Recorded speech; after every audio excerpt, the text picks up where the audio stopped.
Hi guys, good morning. So ito po ang aking goal for today. Nakikita niyo po itong old picture ng bedroom ng Kuya Sean.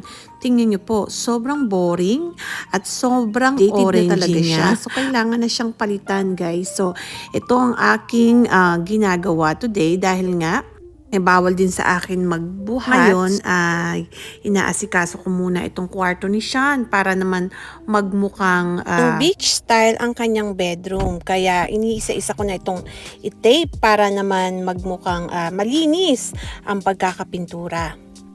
2,000 years later. Alam niyo ba guys, ang reason ni Ate Wewe kung bakit gusto kong maging maganda ang kwarto ng aking anak na panganay dahil pag nandito yung mga friends niya, gusto ko at home sila at dito sila sa bahay tumatambay kasi mas gusto ko yon kasi alam ko yung mga ginagawa nila at open sila sa akin. Ayan, kaya gusto ko maging komportable sila dito. Tada! So there you go.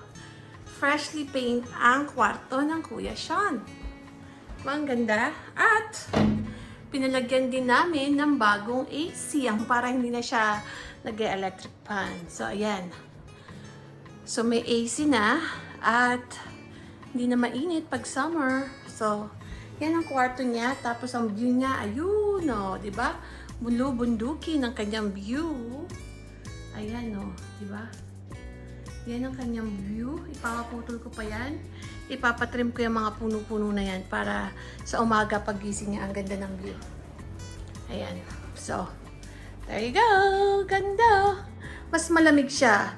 So, ang theme ng kwarto ni Sean na gagawin ko ay parang beach house. Kasi, kung aayusin tong bahay namin para kaming nasa resort. Kasi nga, nasa bundok, tapos tahimik, kami lang yung tao. Ayan. So, beach theme to guys. So, ang ganda, di ba? After na mapinturahan. Okay. So, before and after. Look at that. Anong tingin nyo guys? Ito ang kwarto ng Kuya Sean.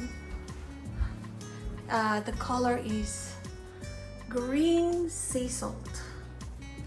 Diba? Kanina orange. Ngayon, sabi ni tatay, alisin na daw namin tong bed. Alam mo, parang gusto kong pinturahan eh. Kasi maganda tong sleigh bed na to. Pero sabi ni tatay, 5 naman daw yung bed namin na darating. So, bakit kailangan ko pang gamitin tong luma? Parang ayoko siyang alisin. Kasi parang napaka-comfy niya. Pero guys, tingnan nyo. Ang ganda, di ba? Yan. So, this is Kuya Sean's bed. At ang kanyang bathroom. Ayan. Nakita nyo. Marami pang gagawin dyan. Pero at least, ayan, nakikita nyo matutuwa siya sa kanyang bedroom.